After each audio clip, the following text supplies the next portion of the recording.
April 15, 2025. And we have all of the members of the committee present with the exception of Carl King, and the mayor's here, Tom Bernier's here, and we have a couple of folks in the audience, and we're being taped for public access. And we're simply continuing with the discussion regarding statistics, spreadsheets, and trying to work our way toward the resolution of the temporary issue. And assuming we follow a once-a-week schedule, we have this week and next week to figure that out in anticipation of a special council meeting the last Monday of the month. And both Jennifer and Paul have sent us all kinds of spreadsheets, which those of us who aren't familiar with terminology and whatnot are going to need some translation of. And we've also received information about other towns from Patrick, and I think Carl sent some material out at the end of the day. I saw something flash across. That was me. I sent St. Albans and I'm drawing a blank. Okay, I saw some flash across from my city account, but I didn't look at it. Have a chance to look at it. So I think I'm just going to open up the floor to Paul and Jennifer to I'm going to let her go first. Oh, okay. Gee, thanks. I really appreciate it. What I did was take the existing summary sheets, the quarterly billing sheets, and basically transcribed across the categories that we had, the amount of gallons used, if there were gallons, the money we collected, or what was billed out, and then noted if we had any changes in the number of meters or categories. And there are a couple of categories that bounce around, such as, it's partially because of the utilization, like swimming pools. You know, that doesn't, swimming pools aren't on, you know, every quarter. The interesting thing is the discrepancy or the flow of the gallons compared to the money, because it is literally all over the place. We are missing what was billed for February of 2024, which would have been, I think, November, December. January, I really should change those dates. That's missing on this sheet, and we had 3 meters noted as running backwards for the latest billing that we have on here, which is November of 2024. And that ended up with a major discrepancy. And I did take the time, because Tom emailed early this morning, and I called Stacy, who was doing payroll, going on vacation, and I said, can you get us the gallons on these? Yeah. And she said, not really, because the meters are running backwards, which is why they were overcharged. So the easiest would be, and I didn't calculate because I was out all day, is just to back out. 3 of them are clearly water and sewer because of the size of them, and just back out the percentage of water and sewer, because obviously it's the same price per gallon. Right. So we can do that, divide between water and sewer and take those out. There's one that is Campbell's Cottages, and that should be water only, correct? They don't have sewer. So that's an easy one, that's pure water. I didn't do those. We've got the dollar figure. We don't have the gallon figures, and I'll do the gallon figures. I did bring my calculator if there's spare time. But I think we have to, in considering what to do about the utilization and rates, you know, recognize that every quarter is got different amount of usage.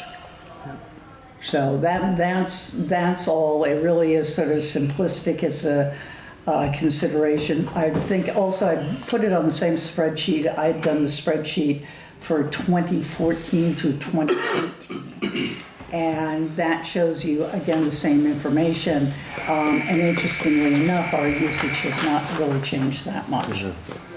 And I think that's one of the more interesting things. Yeah. And the last one I sent you is both combined than just sewer, just water. And some of those categories are redundant. Industrial and residential all are billed at the same rate. But I think for purposes of going forward, having the knowledge of what is industrial, what is residential is important. And then we've got a lot of, as Patrick said, his mind went bonkers when he saw this. There's so many individual categories, you know, one non-resident water metered, you know, good, you know, so. And 4 ledges or 7 ledges, whatever it is, you know. Can I ask a question? Yeah.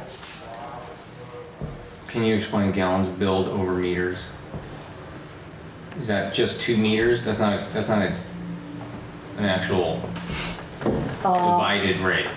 The the column that says gallons, those are the total gallons for all of the number of meters that were there. Okay. So if we take November of '24, there is a lemon which is in, if we're dealing, am I in water, which is data only, which shows that there are 9 accounts, and it says that it's 164 gallons. That needs to be explained because that's very low going straight across the board, but I think it's minuscule. But if you go down to industrial water base, there are 172 meters that use 9,593,000 gallons for a total of 35,000 and change dollars. What is interesting is I would imagine the one that says the discrepancy between base being 172 and usage being 160, that would say to me there are 12 meters that are not utilizing anything more than the base rate. Oh, I see. Okay. Yeah, that they're under the 13.5. I don't know whether that's true because it doesn't really, it might hold true, but I'm very surprised if that's the case. With the water for residential, that's only 30 accounts that are under. So I don't think that's the case. I don't know where that is from. Wow. Yeah. Well, that's telling that only 30 accounts are not exceeding 13.5. I think, I have a feeling what it might be is that they're base, that they aren't showing anything. I'm under the 13.5, so I am showing a base rate and a usage rate. So I think that we might, I mean, is it possible we have some 30 meters that are not registering any usage? It's possible if, because Stacy mentioned there are broken meters that they know of, but they aren't allowed into the house to change them. So, isn't it, so you've got 825 meters that are getting charged the Base rate, and then the 797 are actually doing usage. Yeah. So there's 30 that aren't. And I'm not sure, I mean, I wondered what that was when I was transcribing these. Yeah.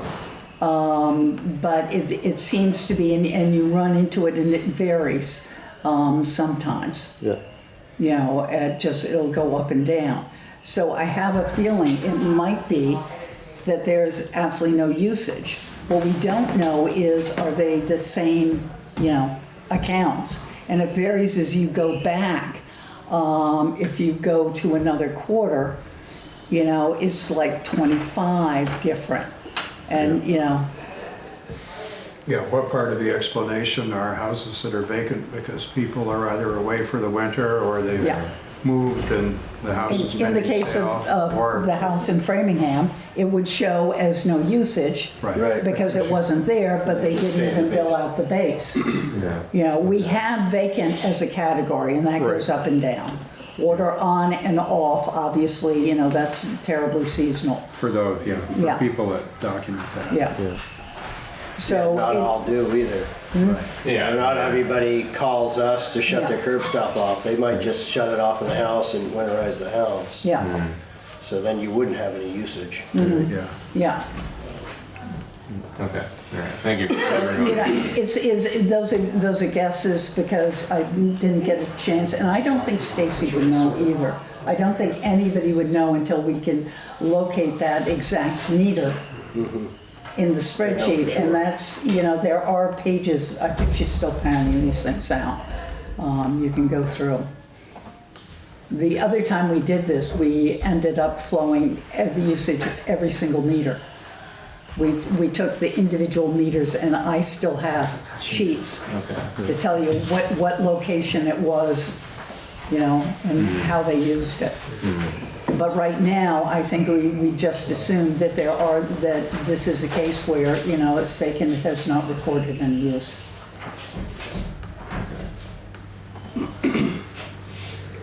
Well, this is really solid information.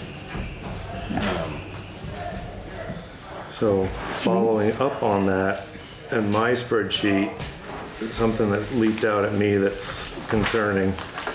Is this the one from yesterday, no, earlier today? Yeah. Okay. Yeah. I've not been able to open that. On the first tab, the quarterly totals. So if we do total water produced, we assume a 14% water loss throughout the system, which is, you know, roughly a national average. Then we subtract that out, we get at the adjusted produced total. Then if we subtract out the total water that was billed via meters, it leaves us an unbilled water usage. And then we divide that by the number of unmetered users. Ooh. Yeah. So that's telling me we have Either major leaks that major we're not leaks accounting for. that we're not counting for, or users we don't know about. Because we're up, there's, 375 up to 420 gallons a day.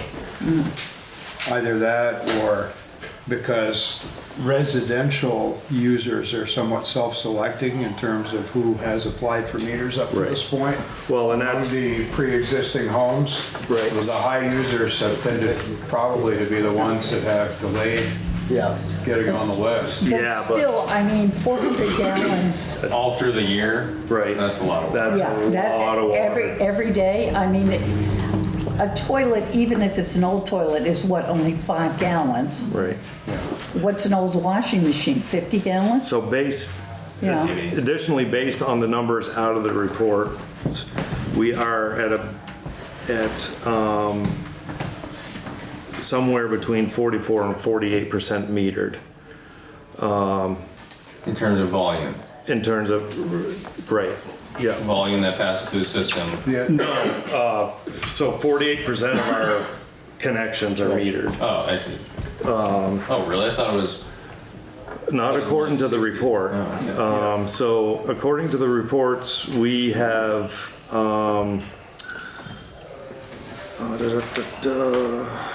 on.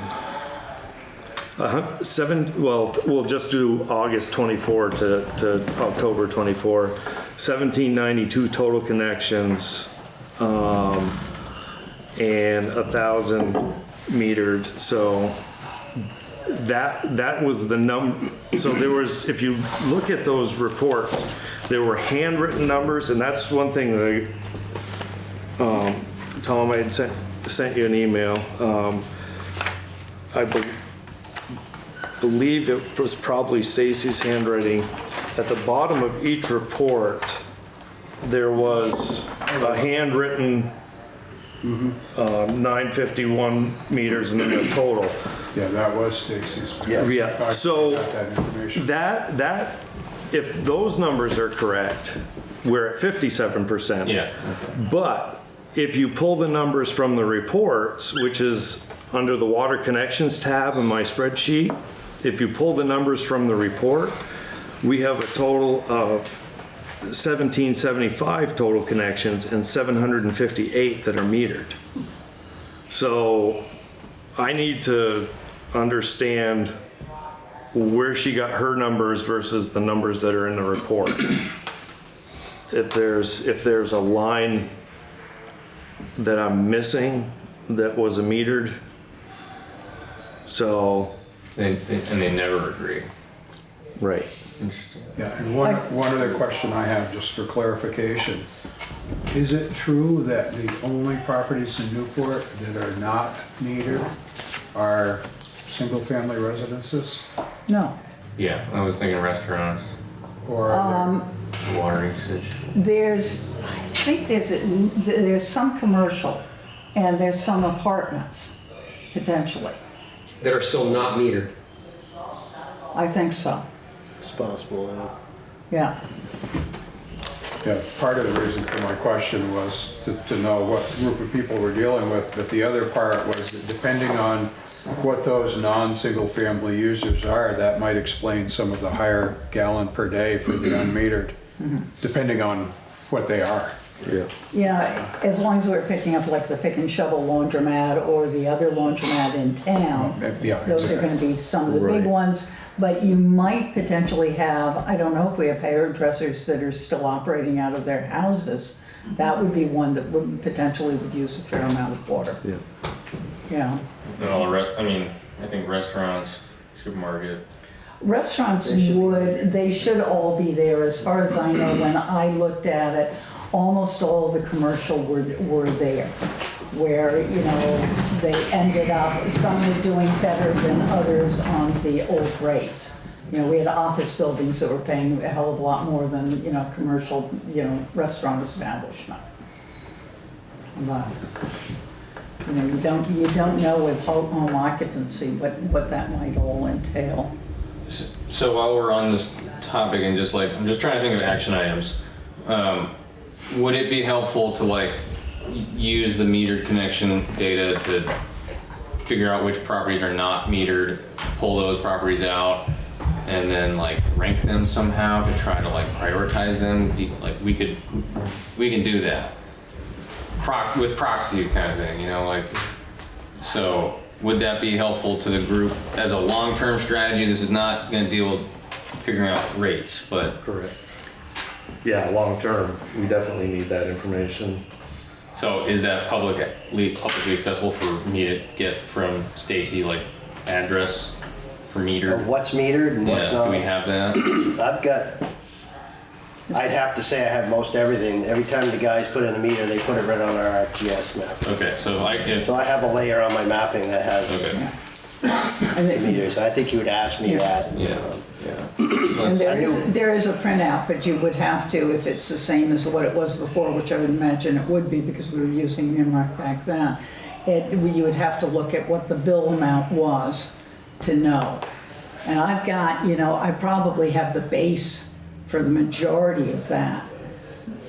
Though it's, however many new meters, if we could track the meters since the 2016 rates went out. Well, if you've got hooked up addresses, then I can pull out those from the grant Yeah. list and work from the smaller number, Yeah. which is still not super small, but okay, all right. Well, we can get that. That's not gonna. We don't need that before May 1st, but I can work on that if I can get that information. Okay. Another thing I was thinking about is, do we want looking at some of the different towns? They speak in different units. Yeah. So I didn't have the time to actually convert anything and do a comparison. Do we want to be informed by an apples to apples comparison as best as we can, or are we going to use this spreadsheet going forward to try to back out the production cost of a gallon of water and a treatment gallon? Well, so one thing that I think we need to tackle fairly early on, because it will affect what we're looking at number-wise that a rate has to compensate for, is what Derby is getting billed. Because, Tom, I don't know if you know, but I don't believe this formula that is in the contract is being used to calculate what Derby owes us, because Derby owes us a percentage of our operating costs and a percentage of our admin cost. In addition to their usage? So it's, I'll give whoever came up with this formula credit. So it takes the daily usage into What page is account. that? 22. Thank you. So you've got 4 variables. Variable A is the village average daily flow divided by the total average daily flow of the plant. Times that by the operating cost of hydraulically related items, sorry. B is you take the average village DOB divided by the total average DOB, times that by the operating cost of DOB related items. C, the next variable, average village phosphorus pounds per day divided by the total phosphorus per day. You add those up, divide them by the total operating cost, and times it by the all operating costs plus administrative cost, tells you what the village of Derby owes the city of Newport. That sounds like DC made that. So, I read it and just that, I mean, it's a super easy formula if you got the numbers. Yeah, but like you can't divvy up BOD related costs, can you? according to this, yes, you can. You could. Yeah. And this hasn't anything to do with the formula, but there's supposed to be a joint Derby Newport board that meets every 3 months to discuss. Yeah, that never happened. Yeah. Holy shit. That was never gonna happen. So until we know what Derby really owes, how do we know what our residents owe? I don't think it's fair to say, well, residents, you've got to cover this till we figure this out. But you I would have think- to do it that way, Paul, we'd have to go back like 8 years. No, that's a different, 20, 45 that's a years. different animal, right? But going forward, like for Okay, this I see year. what you're saying, yeah. Yeah, I'm not saying, good Lord, Yeah, right. no. That's not I think if you go forward, I think that's the only thing we can do is Right. contemplate I think we all going agree. forward. Take the audit figures of what's owed, take, the Because- usage and go forward. If you want to go backwards. No, I don't, so don't belabor Right, it. they were contractually bound to that upgrade. I understand. And I wouldn't, personally, I wouldn't push anything till after July. After that new water tower is online, then you can, Yeah. once Right. we've But I disconnected mean, the for water this year, from the village. developing our rates, we need to know what Derby's gonna get charged. Do we know what Derby's inputting? You've got those figures, right? I don't have them. That was always the city manager, Yeah. the billing. with the So, village. but I do we never know how much they're dealt with- contributing, the number of gallons they're contributing to the sewer treatment plant? They are, they have 150,000 gallons allotted to them per day. I'm not sure where they're at, 75,000 maybe, 90,000. Okay, so who has those figures if we don't have a city manager? Stacy, Jason. Okay, because I think if Or- we know or- how or- much they're putting in there, we can go forward with the assumption, worst case scenario is Well, we know what the they budget should be paying equivalent to what a normal user is plus. And how do they Potentially. pay now? So let me back up a second. So that, they must be going to the city managers because Frank was looking at that. I would assume all that goes to the city manager email. Yep. Because the other thing is, when looking at the sewer budget and what the sewer rate.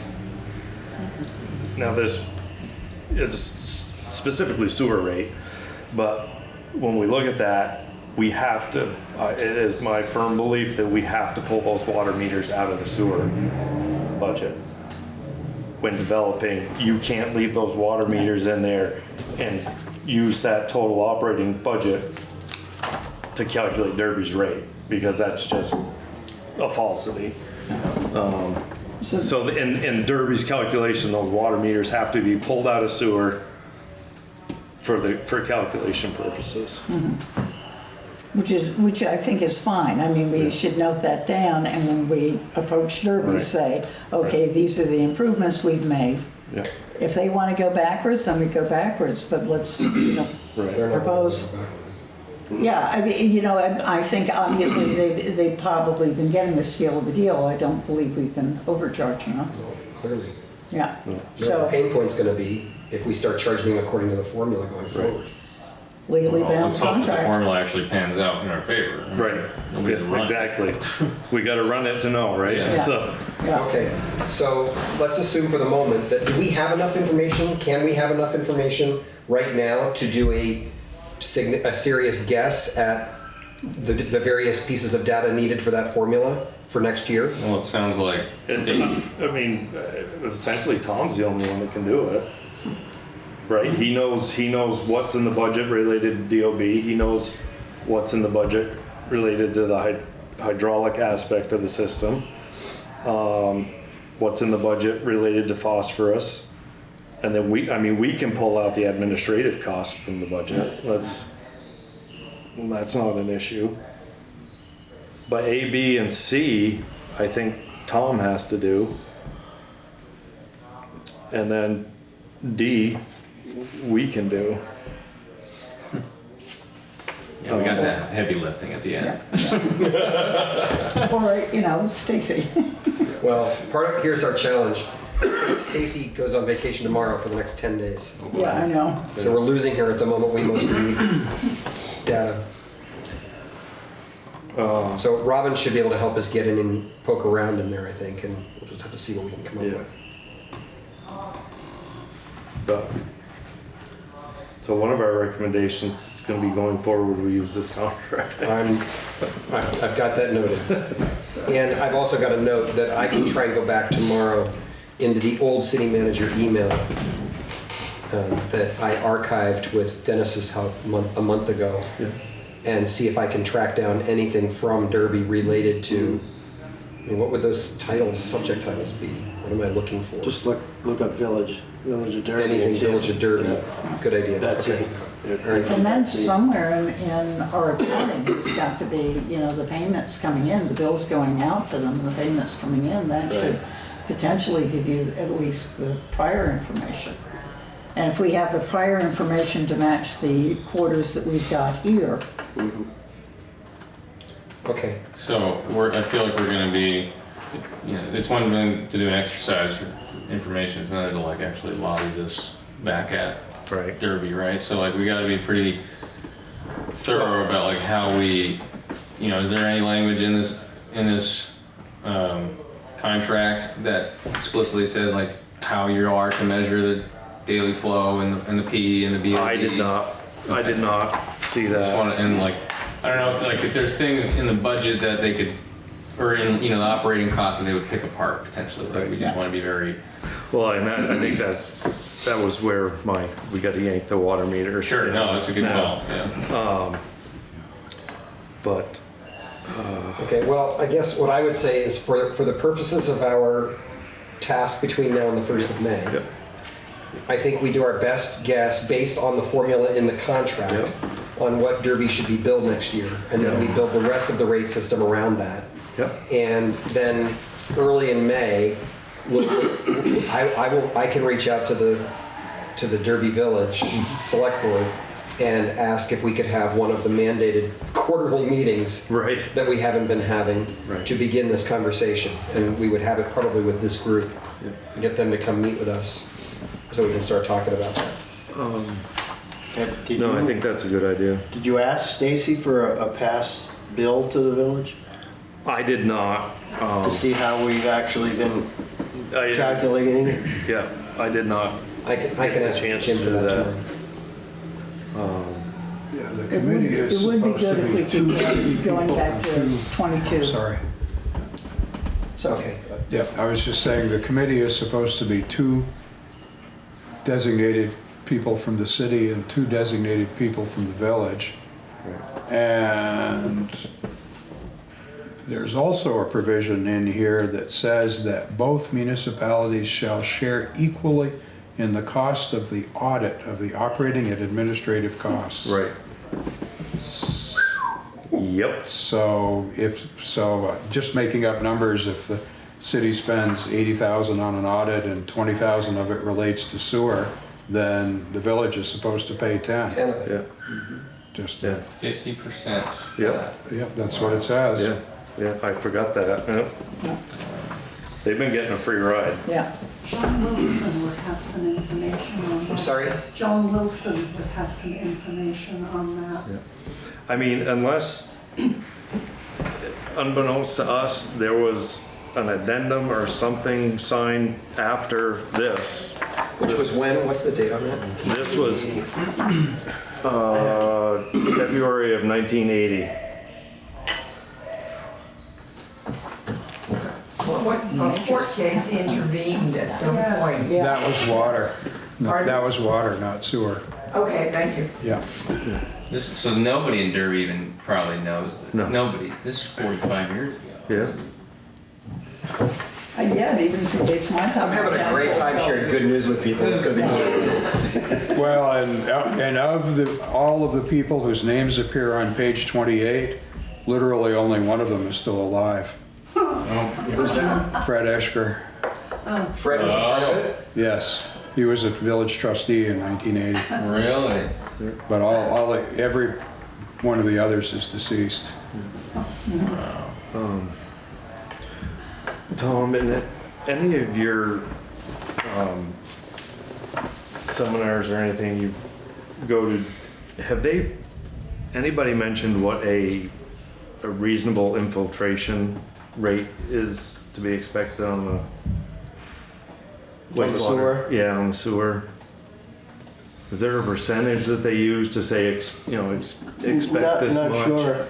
Talking about I leakage? could reach out. Or, yeah, Oh, surface, in. yeah, coming in. Yeah, okay. Just to try to figure out how much runoff or, I was wondering that because there's I mean, to be honest, when we still get a rain, we still have II in the system. Yeah. I mean, I'm sure there's still roof drains. There's probably people have perimeter drains that are hooked in that you right. don't know about. Right. It's just, the reason I asked that is because I was looking at the total water usage. Of course, I don't know what Derby's percentage of the waste, that was the number I needed. I don't know what Derby's percentage of the wastewater is. So we'll have to, you said they're about 75, you think? 75,000? I'm guessing it's around Yeah, that. I'm right around there, yeah. Okay. On paper, they had run out of allocation at one point, 10 or 15 years ago. Well, that's why they took it all back Yeah. from everybody, pretty much. I mean, it raised quite a controversy when that happened. And they created a new system where people had to pay fairly high fees to get it back. And that was, I'd have to think back or look back.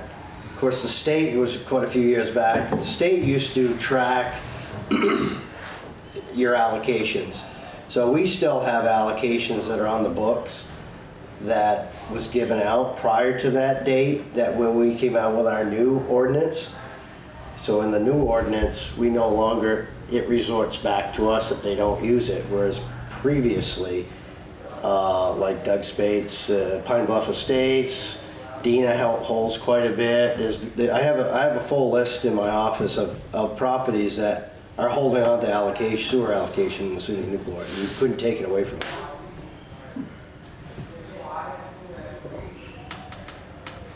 Well, it could be quite massive at some point.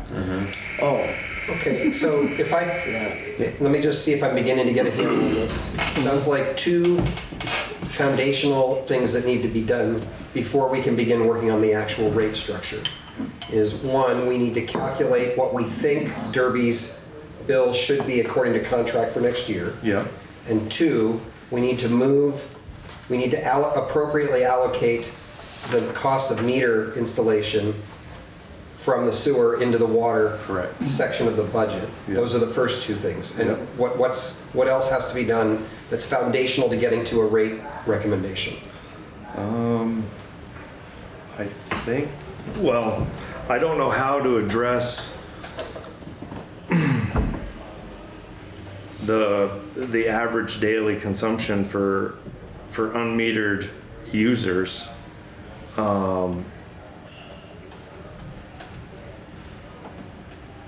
So Those high numbers. those high numbers, yeah.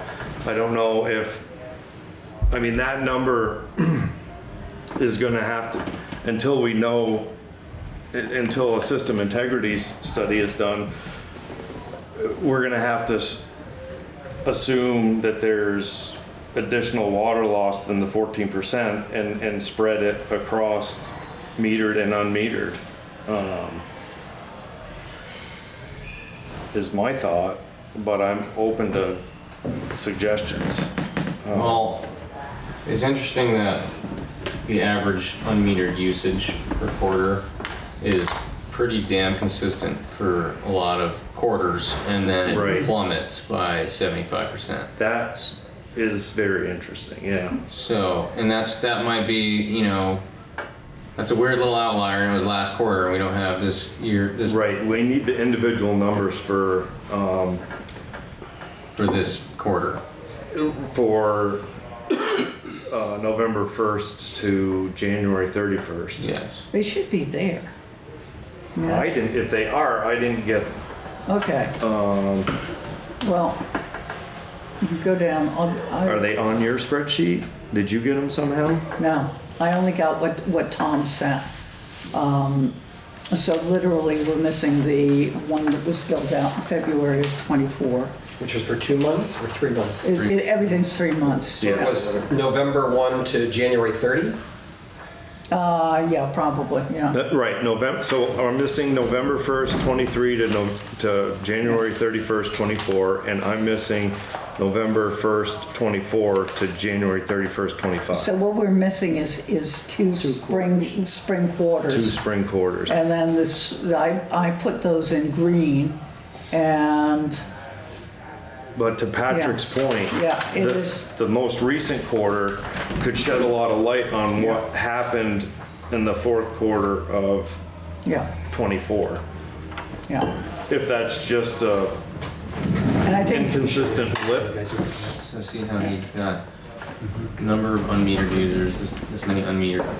This is their average quarterly gallon Yeah, use. and then all of a or sudden it drops by 75%. drops to 6,000 gallons per quarter on average versus in the 30s, sometimes high. I think 30s. between the information from Stacy's thing, we can build that. Okay. At least a rough That's- estimate. I don't know how. Feels like it's got to be an anomaly. I mean, it was a. Because if you look at the build meters, I mean, so actually, did a bunch of stuff get converted? A question, did you get, okay, we don't have the adjusted figures, that's the quarter that is billed off. So according to, So that's the one that is the one where there's the error, the $300,000 error. oh, that's the quarter where the meters were That- going yeah. backwards? Yeah, Oh, that's what it is. Okay, it's gotta be, it was the fourth quarter, it's the Okay. last bill we had. okay. We've got the resolve on that. Oh, okay, okay. That's the quarter with the 3 meters running backwards, so there's about $300,000 of excess billing that I did not have a chance to convert back out. Because we can just easily convert it out. What we can assume is all of those were metered, it's water and sewer.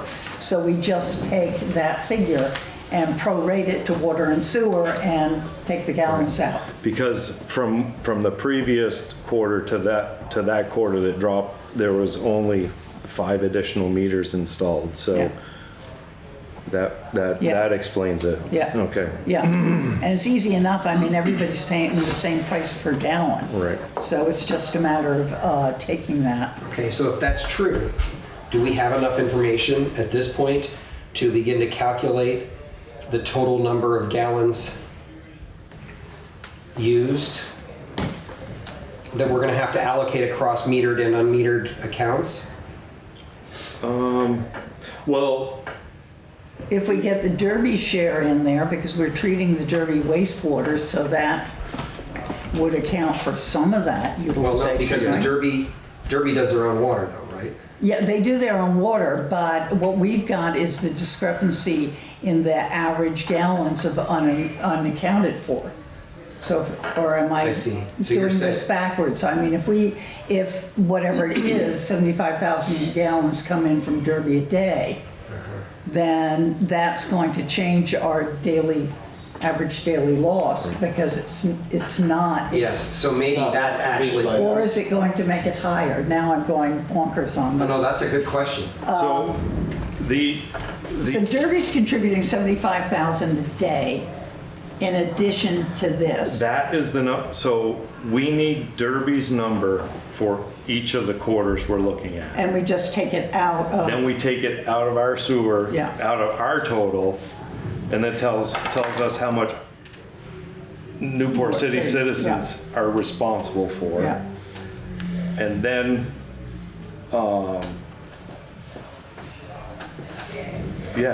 and then we back out, then we back out what Derby's paying us out of our proposed budget.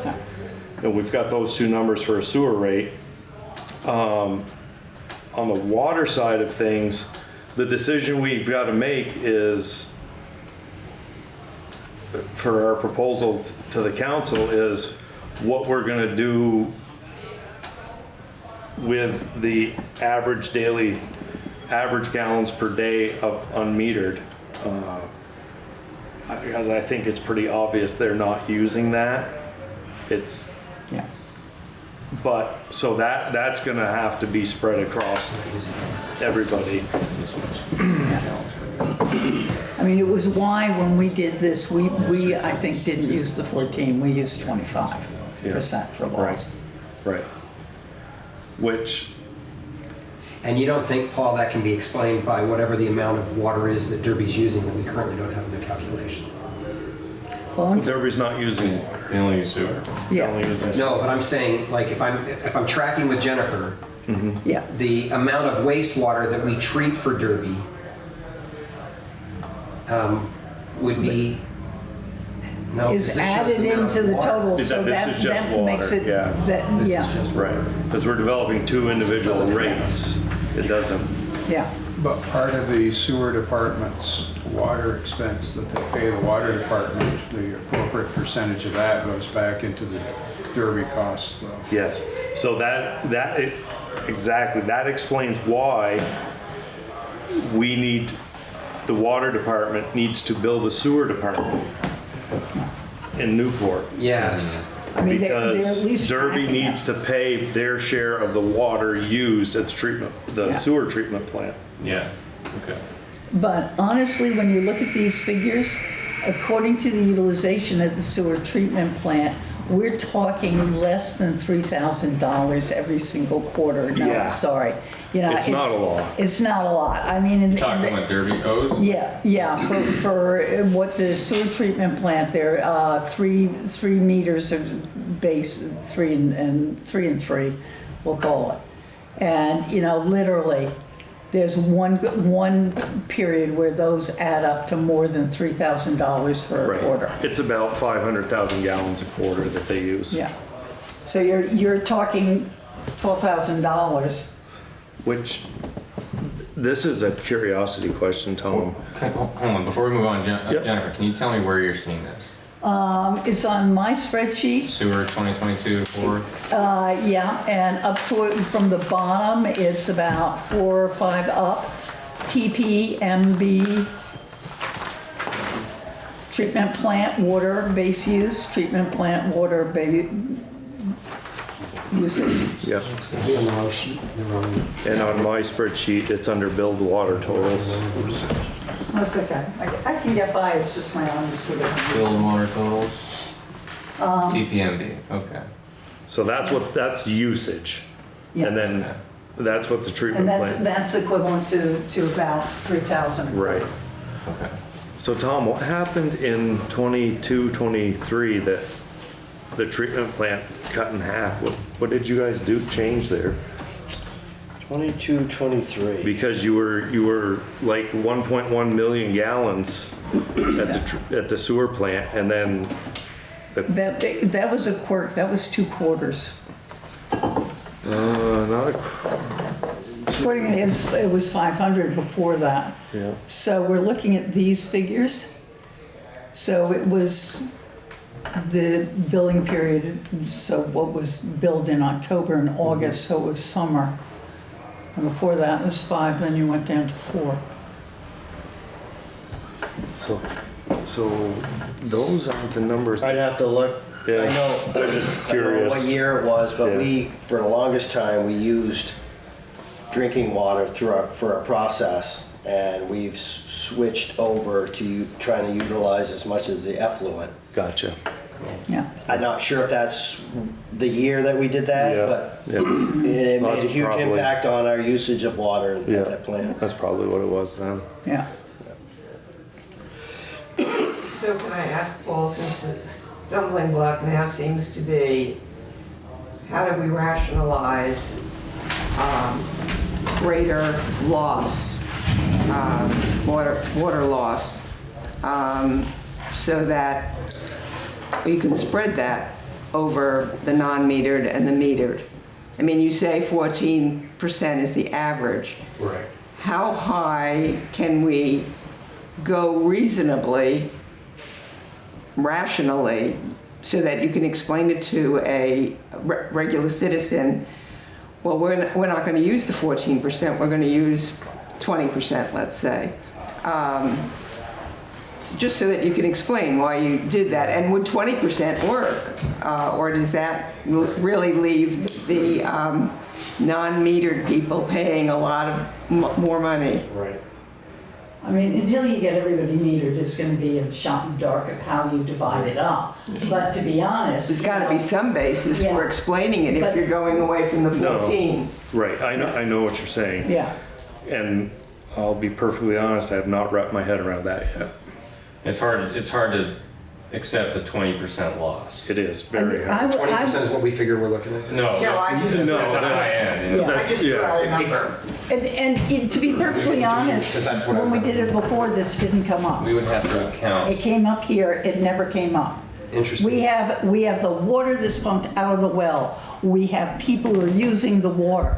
You know, somebody has to pay for what's being pumped out of the well, whether, you Whether know. it's loss or whether it's- it's loss or I whatever. tend to agree. I have to admit, there are people who sit there and say, when's the city of Newport going to stop that water leak that's in the middle of the road? And you sit there, because you sit there and say, oh, well, there's my water, you know, I'm paying for that. Another 3 cents out of my pocket, yeah. Yeah.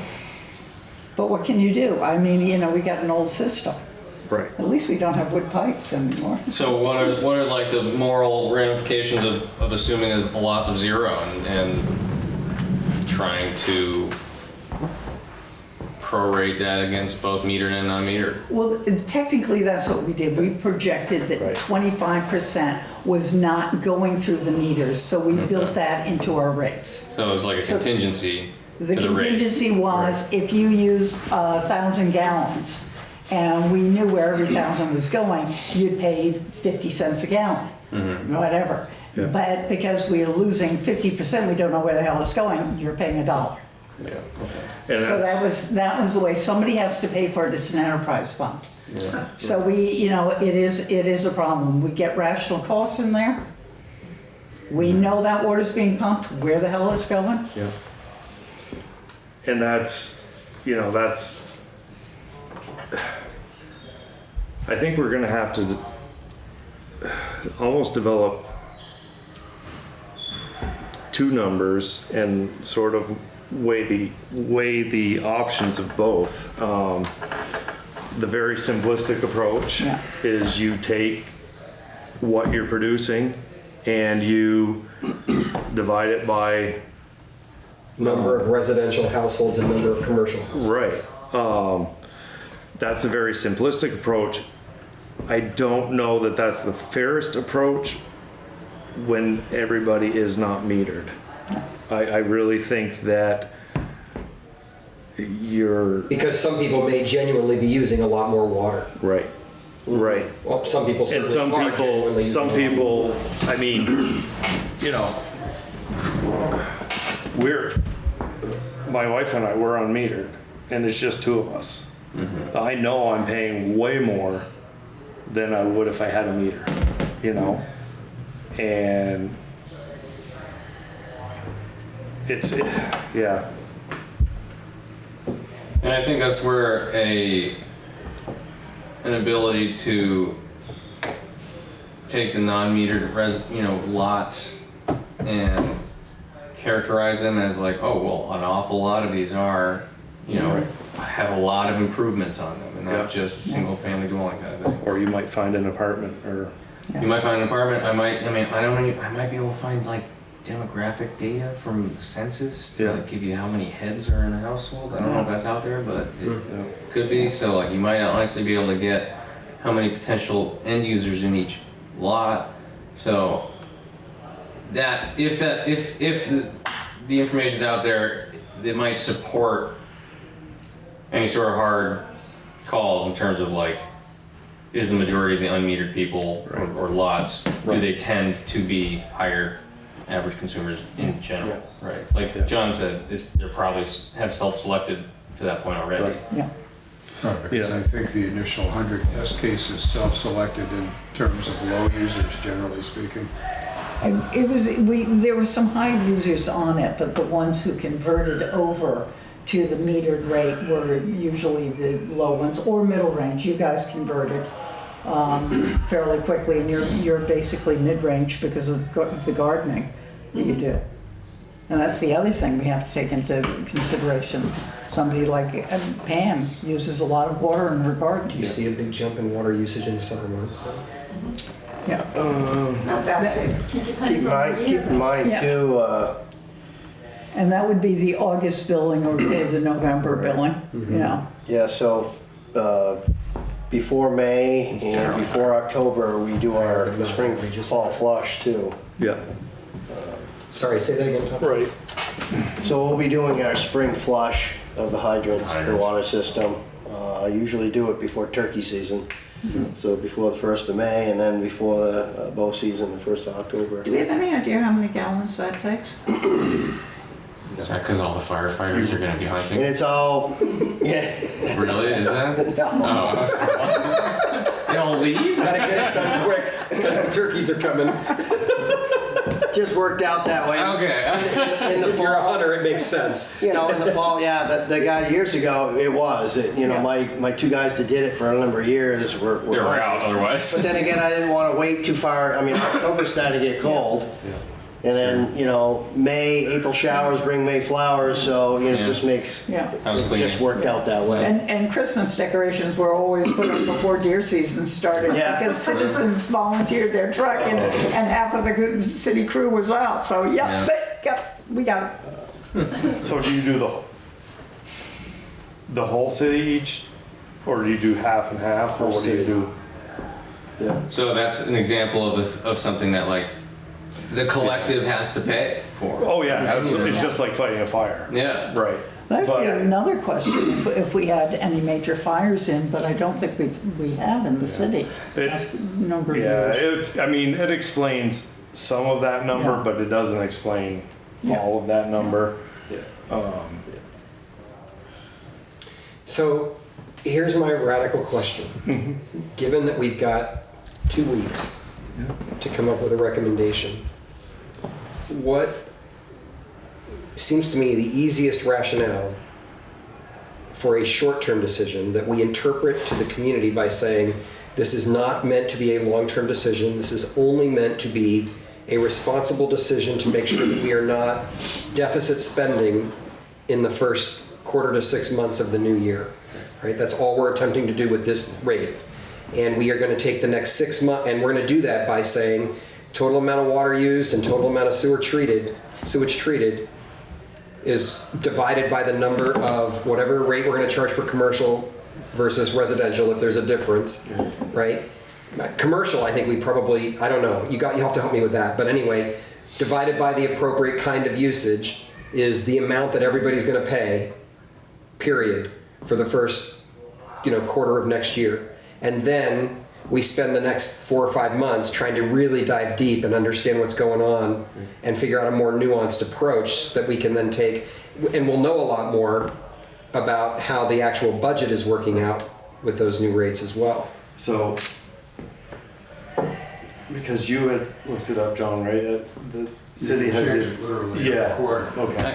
I got a stupid dumb way of doing this. Why don't we just figure out the percentage that we are in projected deficit, or use last quarter or the average of the last couple quarters, and just increase every single categorical rate by that percentage?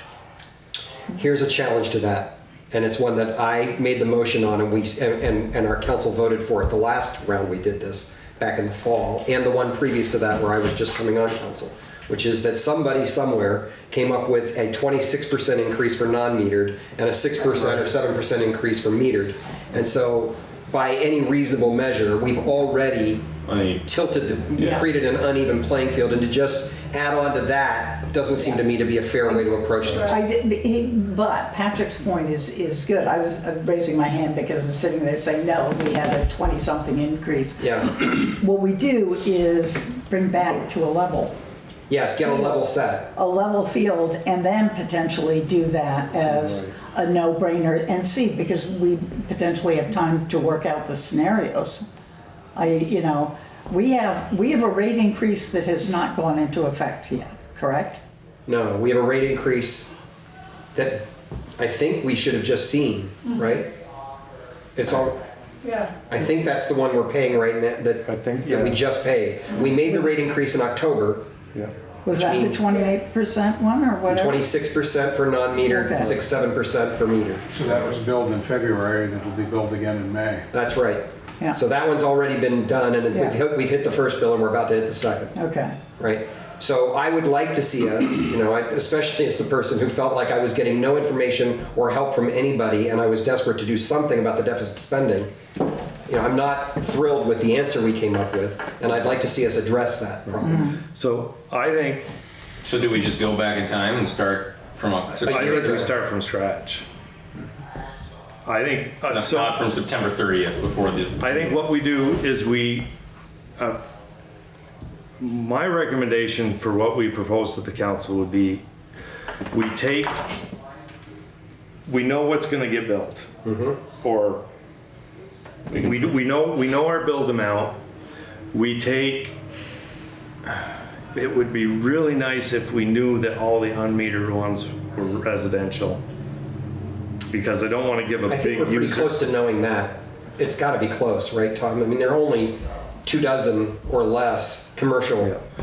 So let's just say that the unmetered accounts are all residential. We take a high average of 200 gallons a day, figure out what that is for a quarter for each unmetered. That will give us a gallons of unmetered that we believe we're selling. That will give us, then we'll have our metered gallons. You take those combined and you divide that out by what your operating budget is, and that will give you a per gallon cost. Then you add on your 15% for capital expenditures. Yes? And 14% for loss? Or is that? No. Because it's included in the total cost. Right, so that's why we're developing our rate based on what we're actually billing, not by what we're producing. Okay. We'll deal with loss in the next round. Yes. But that will say, okay, we're billing for this much water, our budget is this much, we need this much per gallon. This is the rate that unmetered will pay based on this assumption, and if we decide to do a base rate plus what you're metered for the metered ones, I think your base rate needs to be higher. And Yes, because we have your EUs need to be a little higher than what they currently are. Because we've created another problem. The limited success we've had with metering Right. actually has created a situation, I think I'm just going to sign off of this, has actually created a situation in which we have people who clearly are paying far less now, and the more they conserve, Right. the less they'll pay, but that doesn't take into account the cost of running the entire It does system. not. Right? It does So we have, that would address that problem in the short term. Yeah. Create a higher base rate for metered, Yeah. then charge on a per gallon rate above that base rate. I think right now the base rate is 13,000 gallons a quarter or something like that. Right. 13.5. There we go, right? And then say, okay, so the base rate's gonna be higher, and here's the rate at which we'll bill per gallon above that, and that's how we manage metered. And then I think you've come up with the right answer, Paul. We just take whatever pick a reasonably higher number for average daily use for everybody else. Yeah. And then sewer is simpler. I mean, we take what we're treating minus what Derby's sending to us. That's our residence responsibility. our responsibility. And then we subtract what Derby's going to pay us out of our budget, and we've got those two numbers, and you've got a per gallon rate for sewage treatment. And it's across the board. Yeah, because then you're not penalizing anybody for being metered or unmetered. Right, exactly. And then we do as much education as we can about the fact that we know this is a down and dirty approach, and we're gonna spend the summer working on a more nuanced approach. Well, and right, I think point out that, you know, that we're like water loss, that we're working on that, or, you know, I mean, they, more than just money, you know, I think, well, water loss is money, so. Yeah. So, if I'm understanding this correctly, we're not going to have all these subcategories for. You're still going to end up with a group of them You are. because they're the oddities that are around. Just like the vacant lands or whatever. Yeah. The ones who are above ground water lines and that kind of Yeah, stuff. is and what you're talking then the non-resident ones, when you look at those categories, you know, you might be able to change over like swimming pool, but otherwise, every single one there's a rationale for why it's there. Yeah, no, I understand. Yeah, I mean, you just look at it, there are a couple of lemons like data only. I mean, what is that? And, you know, potentially, where are the ones like, you know, Prouty Beach, that could be in the billing. Until we see the detailed billing, Right. I'm not gonna know. I don't remember from before if we had Prouty, and things like that. Yeah, because where'd your But I know, you know, spreadsheet just an assumption, I think there were 35 commercial or industrial filed things that were not on meters when we were doing that. And some were like the auto body parts, you know, so really it was an office. It really was not gonna amount to a hill of beans, Right. you know. What this formula that we're discussing doesn't do is it doesn't take anything into account for the city usage. Yeah. Right. And It- that's one thing that we Right. should be able to do because there are. They're metered. Yeah, they're metered. They're all Right. metered. So it's a matter of, Okay, Yeah. so we just create the base rate for city-owned property. Pride Yeah. Beach is Right. metered, yeah, Right. Is Dog City Garage is metered. yeah. Okay, Dog and the Hawk metered? Pretty sure there's a meter in that building. and will that meter cover the new misting system, for instance? Yeah, everything Once we install it, goes it'll all come off into, of everything that. goes into the building first and then disperses from there. They flood the ice. It's- Right. It's after the meter. Right. I mean, So like we'll be it's pumping lake easy water enough next for, So that, Carrying Yeah, I buckets. can get into the office and Wait till I tell Mike. those sheets. Yeah. What's that, What John? about Robert Goff? Yeah, he would be after the meter too, because rec, municipal building, This, public this, works. this pay building's water, metered, sewer. public works, garage is metered. Right, but do they pay the water and sewer department in the same way that there's a sewer water transfer for water No, usage? the only one's paying is the wastewater plant. Yeah, that's what it appears to be. And so, like Parks and Rec, for instance, at Proudy Beach, they're generating income by renting out the campsites. The campsites are using water. That water is not being charged to Parks and Rec department, but in theory, it's being captured in the revenue of the tent sales, unless people are like Right. just leaving the spigot on for weeks on end. But And I can't believe, I mean, ideally, you want I mean, to monitor your system integrity continually, you should want those meter readings built in so that you can see that what you're producing is what is being metered. Yeah. I mean, for system, I mean, that's, And for all we know, that could explain some of the reason, because it could be what is not reported on this for the number of gallons. right. So, you know, it's one of those things. I mean, you almost need a category, city unbilled, just so that you Yeah. can have, and they should be read every time, so that any quarter, you can look at what the wells produced, and you can look at what went through a meter. yeah, And- there should be one on every end. If they all have radio read meters, they're being read anyway. Yeah. Yeah. So, It's a matter of looking at the detailed billing, which Yeah. is, you know, whatever it is, 400 pages. Yeah. Just curiosity, I think we talked about it in a previous meeting.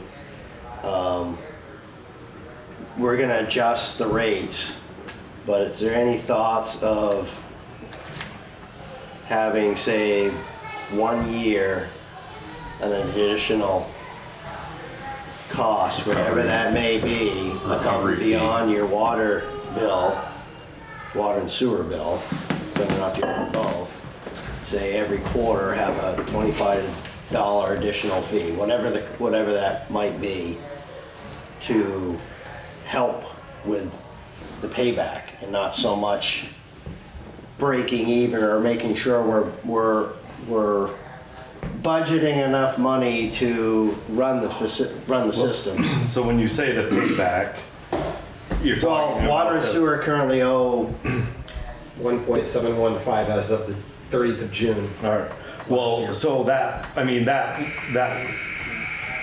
loan would go into the budget as part of the operating costs, so it would be, if you're gonna borrow all of it. I know our original thoughts were, well, geez, do we really wanna do that? Yeah. Now you're paying interest on a loan, whereas if you pushed it out and I don't Just- think, right, I don't think, from what, John, I think you uncovered, I mean, we're allowed up to 15% for capital expenditures. That's as a reserve toward future Right, but capital not, expenditures. not anything other than what's budgeted. For the past, yeah, we'd have to have a specific payback plan. Right. And ideally, from the point of view of the city side of the budget, we'd borrow the money somehow on a 10 or 15 or 20-year note and budget the payments. Right, I think that's the answer to your question, Tom. I don't Yeah, see how we're gonna get around that. So just so you all know, I've started, I wrote an email this week reaching out to a couple of our bankers to ask for a conversation about that, and I have not yet gotten anywhere with it. But my belief is that we're gonna end up having to go have that conversation in the next month. And, you know, whatever we do, so right now, in the next week and a half, the calculations that we've got to make before we actually set the rate are: one, Derby billing for next year, our best guess, right?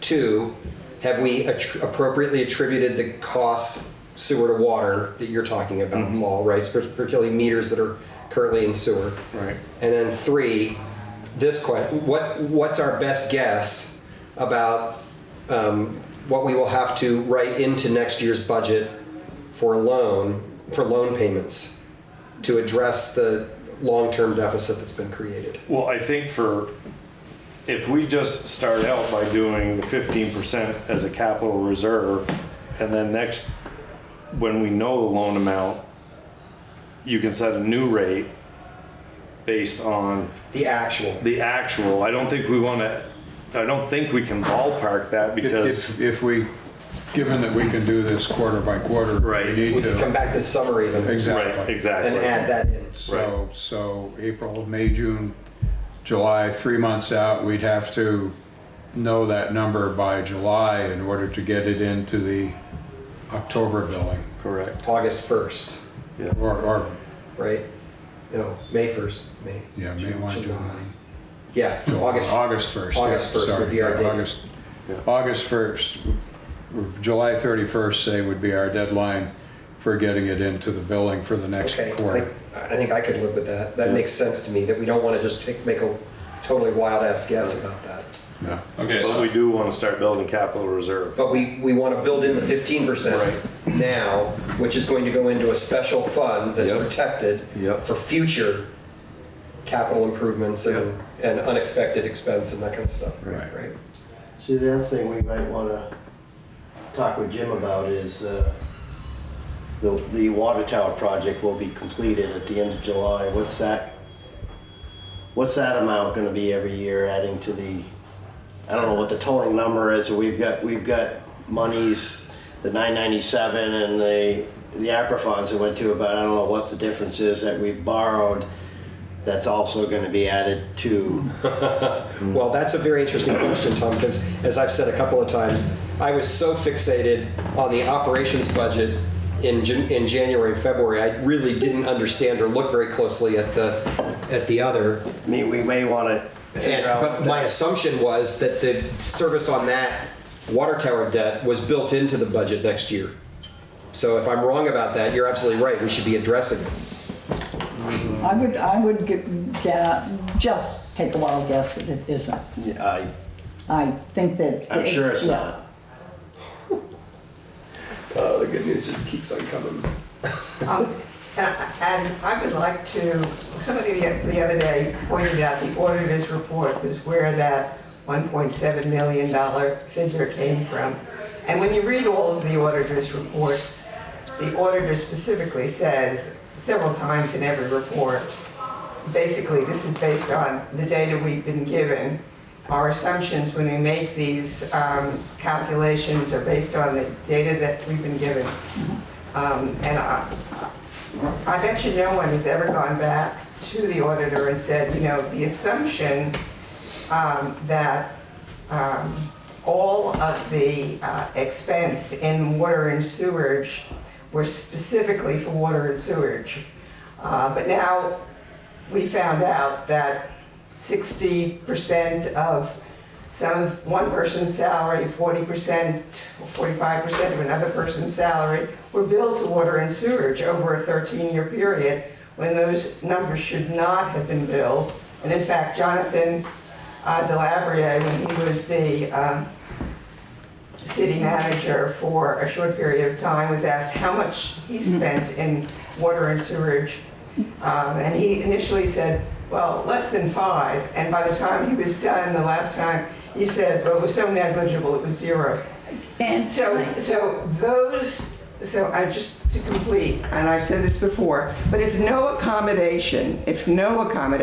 you say, well, we'll build water and sewer for half of that, and the rest of it comes out of the general fund, I can almost live with that because it's a recognition that something happened in the past that is not recognized in the auditor's report, was wrong when it was happening.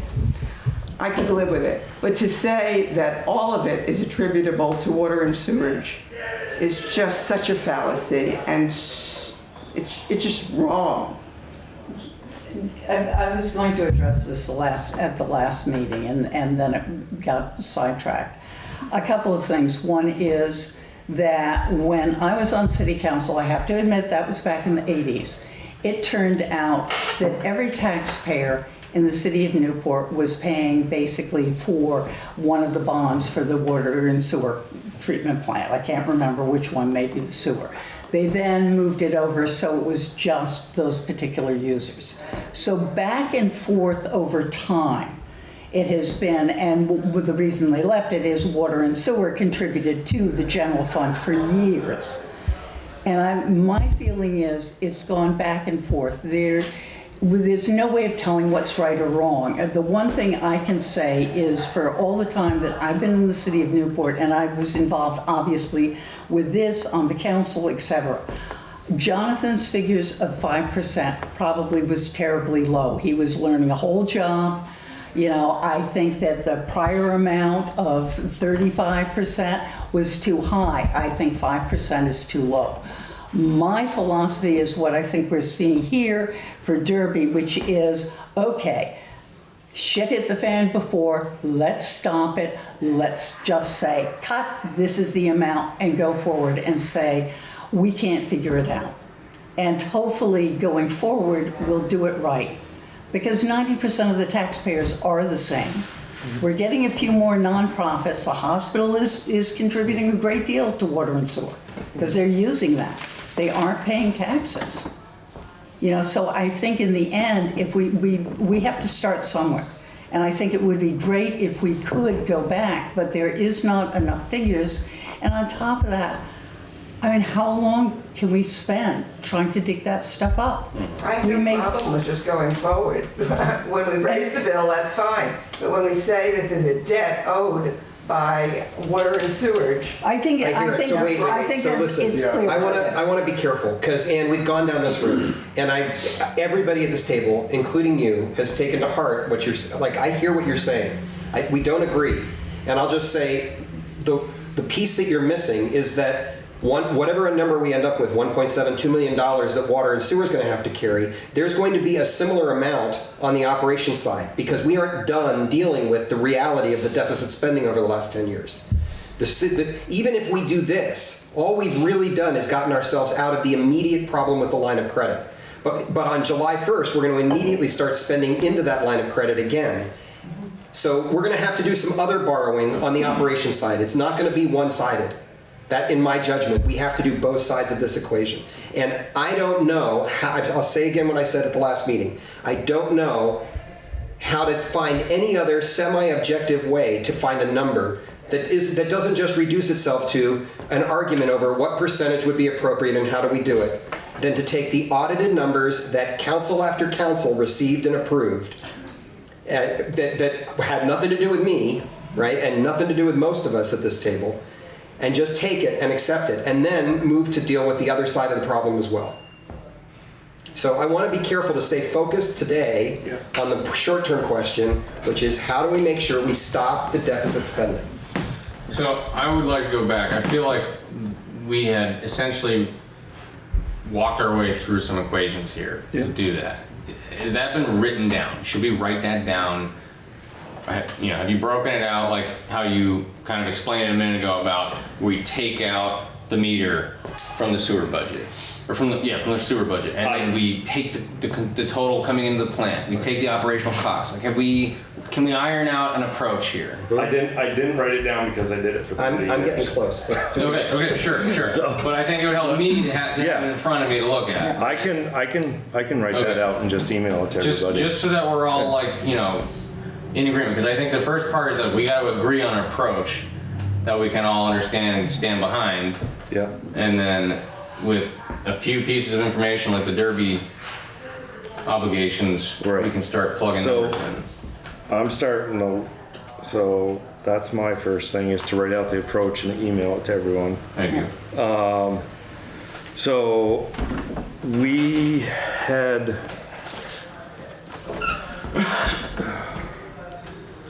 so who is going to do, so let's just do on the Derby equation, the Derby contract equation.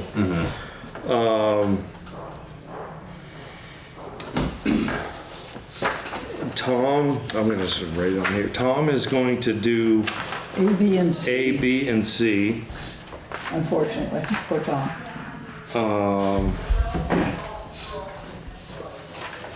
And then we're going to do D Yeah. is the committee. Tom, do you need support? If I were in your position, I would welcome somebody sitting down with you to try and figure out the ABC questions. Would that be helpful to you or a hindrance? I guess I'd have to get access to previous bills to see how they were doing it, and then look at the contract to see how, I mean, were we doing it that way? Yeah. I We don't need know. somebody that can answer that. That was, Right. Or do we worry about if that's how they were doing it and we just look up the village's average daily flow, the I mean, villages? they meter everything, so Yeah. we get that flow from them. Yeah. They have a meter, that meter's at at Netto's Plumbing is where their last sewer pump station is. Yeah. That I know. Yeah. I'm pretty sure that those flows must be coming to the city manager. Right. They may be So going. Tom and I can try and find I'll check with Jason tomorrow, but I'm assuming So they don't Is it actually go to the billed? plant? it was always billed here. I'm sure Jason gets it in a roundabout way Gotcha. because he has to track what he's treating at the plant. But for billing purposes, I'm sure they're sending it to the city manager. And do we have an idea of the BOD and phosphorus in it? I have no idea. I wouldn't think. You know, nobody's dipsticking into. You Well, know, that's unless you're testing it, and are we gonna test it? where are you gonna test on the line other than at Netto's, right? I mean, we did put let me think back on that.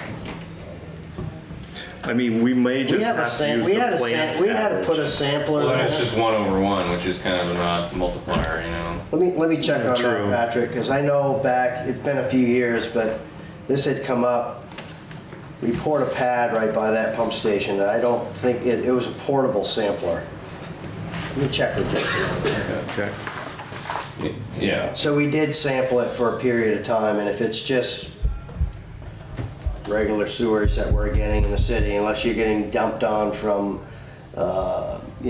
some sort of a production, let's say they were, let's say that, somebody in Derby dumped a whole truckload of Crown milk Oh yeah, sure. that went bad, Right. which has happened in the past, and I'll tell you, within An hour. an hour, Yeah. we know it. We've got a problem. Yeah.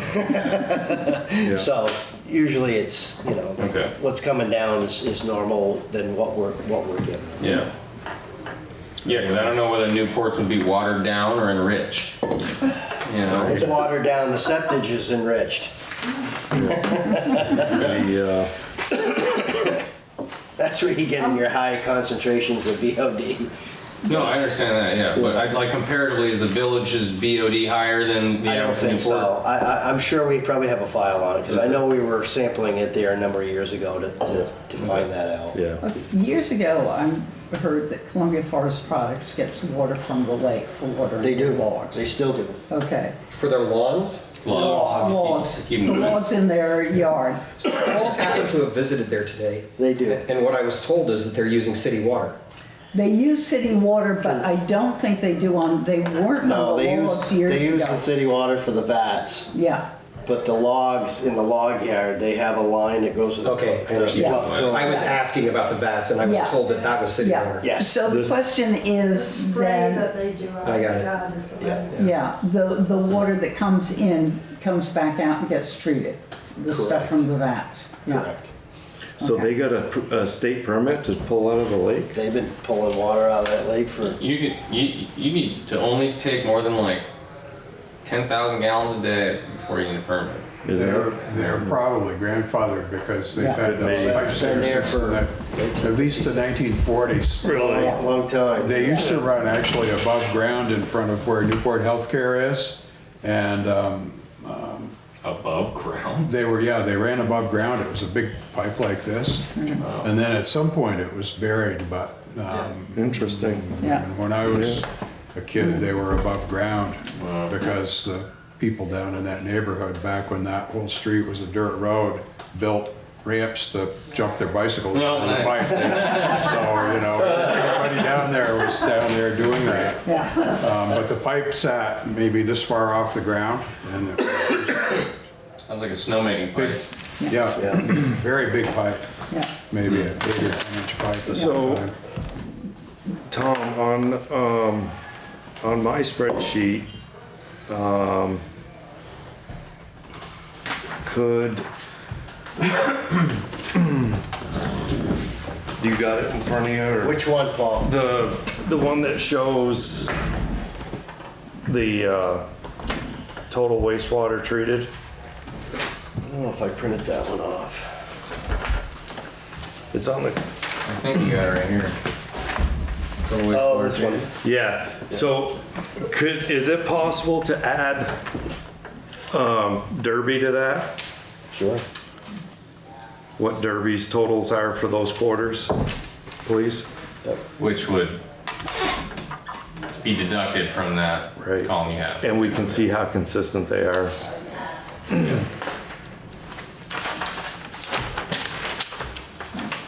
So, I mean, Walmart is in Derby, right?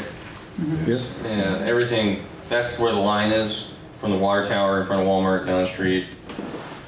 So Elmwood Dairy, do you know what the old Elmwood Dairy was? So Delabria Auto Sales Okay, is okay. in Derby. Okay. From Delabria Auto Sales up through, that's on the left side is Derby. But the tavern is in, The tavern and where the new water tower is right on the line. right. Which is new. Okay. Yeah, the little open field between the tavern and the next building Is Derby. where my office is Derby, is where Derby starts on that side of the road. Right, Yeah. okay. So yeah, that's a lot of commercial buildings. But those, I mean, other than Walmart, nothing's open nobody's flush toilets 24/7 in that section. But I guess it's everything from, how far does the village system hook up to? Does it go past the Derby Village store? I'd have to look at those maps. They actually have zones that they can only hook up in. Okay.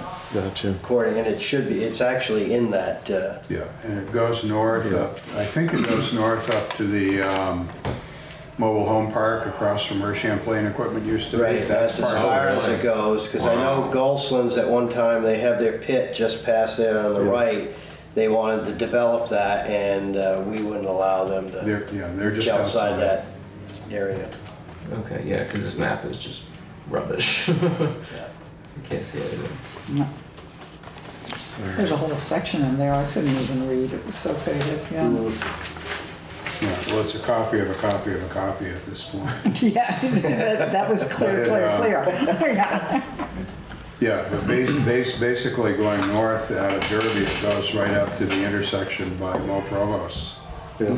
That angled intersection, and then Beebe Road. extends down the side, it basically picks up the Derby, the trailer park there, and then it covers the village out Route 111 a ways. It goes, it actually extends, basically to the river on that side. All right, so can I throw another wrench into the process? So I've got an 11-step process here I can reverse that I think I've laid out for how we get to where we want to end up in a couple of weeks. As I look at it, what I'm realizing I'm not calculating is the sewer fee. Like in the past, we're not making any effort at this point to determine usage for residential users at least. We just take the water rate and it's meant to cover both water and sewer. No. How does it currently work? Somebody has to explain that one. So you have a sewer rate, but it's based on how much water you use. Got it. So Okay. the metered people Yeah. will be billed their sewer. There will be, just like with their water meter, there'll be a base sewer rate. Yes. And then anything they use over that base rate, they'll be charged an additional fee for sewer. The unmetered people are just gonna pay a flat rate for each, but we're gonna base it off an assumed, Daily. I mean, we can. 200 gallons. 150, 200, I mean, I'll take a look and see what the most current numbers are, but it's usually between 150, 200's a little high, I think, but Okay. All right. regardless, that's gonna, Okay, so let me just and try I'll this write out. that in the email that I'm gonna send everybody. And well, let me just try this out, Paul, and see if I've got something close to what's in your head. Okay. So I figured to get to a rate recommendation, it's a 12-step process, or 11 steps plus one. First, calculate the 25-26 Derby charge we expect. Second, move the meter installation fees from sewer to water. Yep. Third, calculate water use for residential users, which would be total usage minus Derby minus commercial. That was water? Yeah, No, Derby's not part of water. Derby's only wastewater. Derby's only sewer. Right. All right. All right, so I'll leave that for now. 4, set a water usage number for non-metered. That number you were just playing with, 150 to 200, Right. Okay. 5th, set a new base rate for metered residential and agree on a per gallon amount for the amount of use over the base amount. Right? Per gallon, like dollar, like cents per gallon. Yeah. Okay. What are we charging for every gallon used in addition to the base? Right? Yeah. Real quick, because my wife pays the bills, sorry. Do we bill per thousand or per gallon? Per thousand over. It's per thousand? Okay. All right. 6th, set a new base rate potentially for commercial users and agree on a per gallon over base usage. Hold on, say that again. Same thing as residential, except we're going to say, okay, if everybody's going to share the pain here, commercial rates probably should be adjusted as well as residential.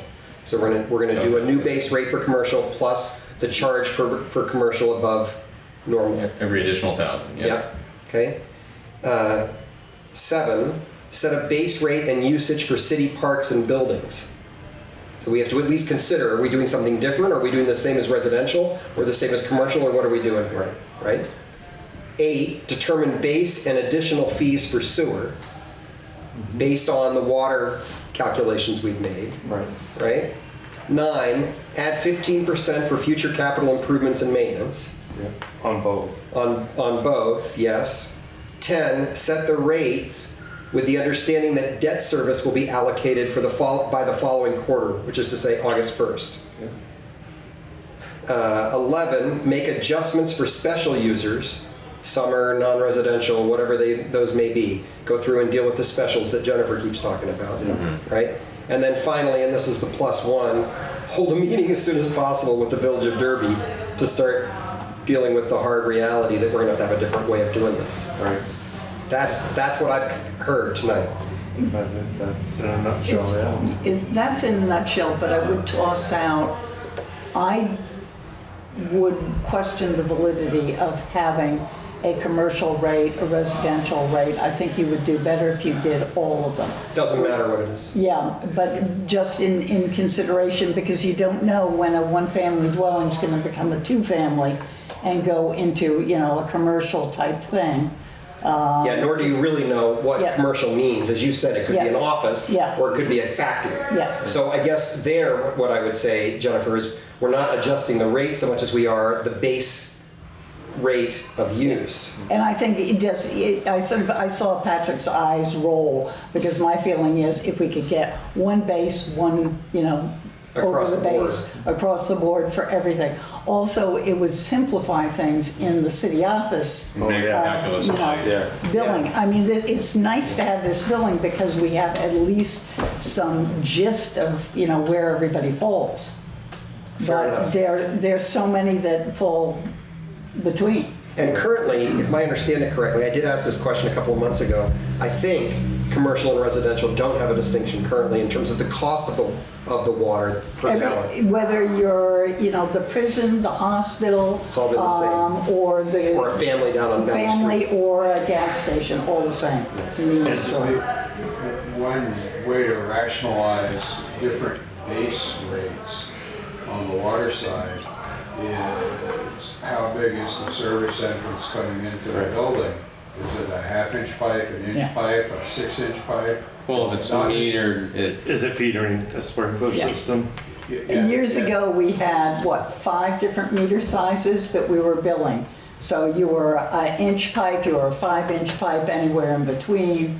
And it became a bookkeeping nightmare. And did it matter because the meter was telling you how much usage there was anyway? The only problem it meant was that sometimes somebody might get a meter which was too small for what their size pipe was. I think they found it a couple of times and they realized, you know, the whole thing was sort of pointless, I think. I don't know, Tom, you were the one in charge of rolling your Well, eyes now. the only difference with having a bigger meter like the prison Yeah. or the hospital is you're talking, say, a 5/8 meter at $350 over a 6-inch meter. It might run you $10,000. But it's monitoring the same thing, right? Just total gallons used. Yeah. Right. Regardless of what the pipe size or the meter size is. There's a chance, if I remember Pedro correctly, that if you have a slow enough little drip leak, some of those do not measure and they can use thousands Well, of gallons. if you don't have a meter that's reading the low flows. Right, Yeah, if you don't have a that's the good local compound thank you. meter, Yes. or you've got a bad check valve, Yeah. you'll lose that, but. Yeah, All right. So,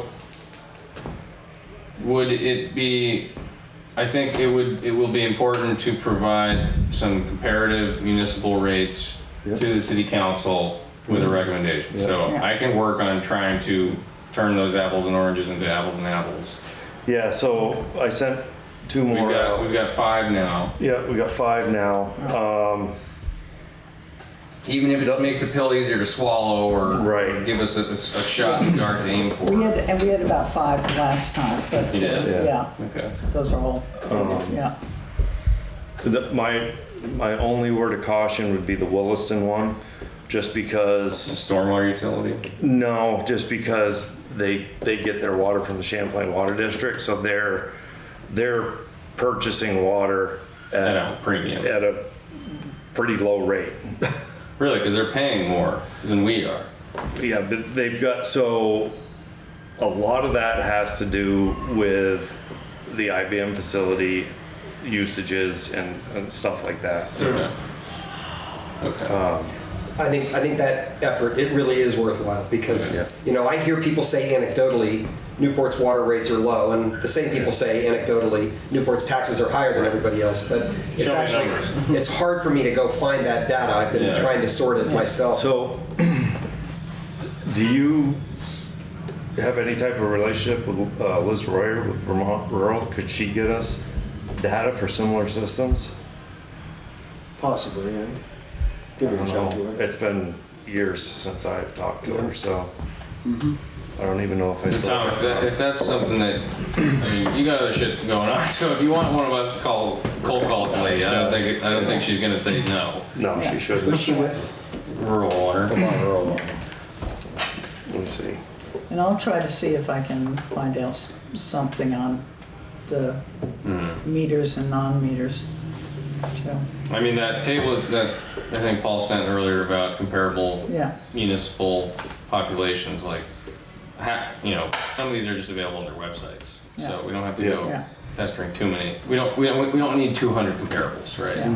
No. Well, No, I think we we'll see, I'll 5%. see if I Yeah. can flow the rest of this confusing. information Yeah. here. Yeah, Find out. comparable size makes sense, like St. Albans.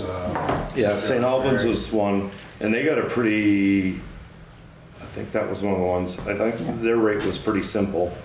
Mm-hmm. I like, Yeah. We used Heartland at one point, Heartland, St. Yeah. Jay. Make a difference depending on what their water source is. it does. Yeah, I I mean, mean, if they're pulling out of the lake, it's going to be much higher. that was one of the ones that I didn't print. Who was it that was pulling out of, I was surprised was pulling out of a body of water. Is it Linden though? I'm not I sure. don't know, there's no big body of water there. No, it was a pond. Or they're pulling out of Joe Dirty Pond pond. and those- Well, that's where the village gets some of their water. I'll have to go back in my search history, but anyway, Yeah. I didn't look at their rates because they were treating surface water. Yeah, yeah, that would make a big part. Martin used to pull out of Maple on. Yeah. There's a big move to have Newport pull out of Memphremagog years ago. Yeah. But it never went anywhere because the state was turning against open body water sources, so. Might be a godsend in its own right. Yeah, Montpelier, I think, pulls out of a pond of some sort. Yeah. Maybe that's what it was. Anyway, What's St. Albans source, do you know? I don't. Okay. I just asked that because that wouldn't be much of a comparison if they're pulling off the. Right. But. All right, so you're gonna email that? I will send it to you tonight, to all of you, okay? I will not send you mine tonight. It will be tomorrow. That's fine, but this will give you something to work from too, Paul. Yeah. And then let me just say one more thing. In terms of process, I'm going to ask the council members to plan for a special council meeting with no more than 2 agenda items this, and we may need an agenda item on it to talk about a recommendation coming from the finance committee. But that one I think will be quick and easy. This one's likely to be harder. Yeah. And ideally, I don't know, let me just ask this question. You know, we're gonna have to make this decision on that Monday night, the 28th. It makes me wonder if we should try and hold some kind of a public forum before then for a Q&A with folks in the community, so that it doesn't, so the first time people see and hear this stuff, unless they're, as a lot of people are, unless they're watching these videos. My mother's watching them like it's a reality TV show. Hi, Mom. I'll just do a shout out to Mom and Mark Sokolis, because he watches every single one of them too, and wanted a shout out. So there you go, Mark. You know, but anyway, I just think probably we need a gathering where people can ask questions. And at least have heard this stuff once before that meeting on the 28th. So that would probably need to be that weekend before. Next week. Yeah, that'd be Friday, Saturday, Sunday, somewhere in that time, like the 26th, 27th, 25th, 26th, 27th. So let me do some thinking about that, about how to get us to that conversation. Yeah, right now we're scheduled for Thursday night next week, and Yes, I can't be here until 7:30. right. I'm open to move it. Conflict, but we, Do you want to try and move it to Tuesday or something next week as well? Well, I don't think if we're gonna make this deadline, we can't wait a week plus. Yeah, so should we meet a week from tonight? I will be in Barton Village until probably 7:30. So I could be back for Tuesday night at 7:30, or Monday. I could do Monday. Monday Well, night there's a council meeting. Yeah. Am I right? Yes, there is a council meeting. Okay, and Tuesday's out, what about Wednesday? Well, I could do late Tuesday, but I thought you said after 7:30. yes, after 7:30. Wednesday? Wednesday's open. I got Wednesday open. Wednesday works for me. Let's see, next week, Wednesday is the 23rd. Yes. That's fine with me. Oh. 6:30 is fine. All right, so we're going to come back Wednesday night, the 23rd, and try and hash out real numbers for the first time. And that gives us another, and then I think maybe we set the meeting, the public forum, for like Sunday afternoon or something to buy ourselves a few more days. Sunday afternoon, the 27th. Oh, I'm busy all day. I am too. That doesn't work. Not a chance. I got a workshop all day. Nice try. Are you really busy that day? What day? I'm available after church. All right, so we could maybe do Sunday afternoon, 2, 3 o'clock. Enough time to warn it. Yeah, we'll warn it for sure. I'll warn it early and formally. Often, right. Yeah. See if I can get it right this time. I messed it up again this week and didn't fix it till yesterday. But and then, if all things being equal, we hear public comment. I will make sure to have comparables for next Wednesday, so those are established for public comment. All right, and then here's one more recommendation. Maybe we set. Okay, so first of all, what time would we like on Sunday afternoon, the 27th? What would work for everybody except Patrick? 2 o'clock. Is that okay? 2 p.m.? Yeah, I'm fine. Okay, so 2 p.m. will be the public forum for water and sewer. And then Monday night, what if we would people be available for us to gather Monday late afternoon at 4:30 or 5? You mean In the case there are any 28th? final adjustments, Monday the 28th, in advance of the council meeting, so that if we've heard information or questions have come up that we want to try and respond to, we've got a little time to try and still adjust that before Monday night. Yeah. Yeah. Yes, I'm available. 4:30? Sure.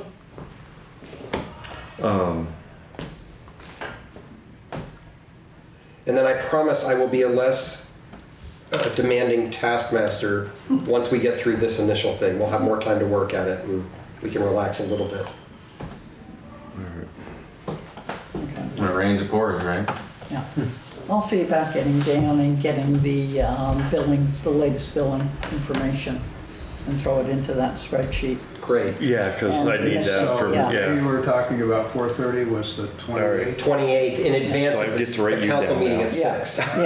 yeah. So we would do a meeting of this group, make any final adjustments, and an hour and 15 minutes later, just come into this room and figure So out. where we go latest from there. billing and that one that we're missing. That's I think that's as good as we can do, y'all. given our Yeah. And I think constraints. I'll change the headers on it so we have the months that are covered. Stacy had that on her thing, but I just, Gotcha. I went with the So it's general. interesting. It seems like St. Albans charges the landowner for meters. Is that standard? Well, on new construction. Assuming that they've got everybody Yes. on a meter. Right.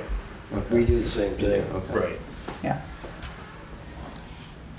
Yeah, I should say on new services. Okay. Makes sense.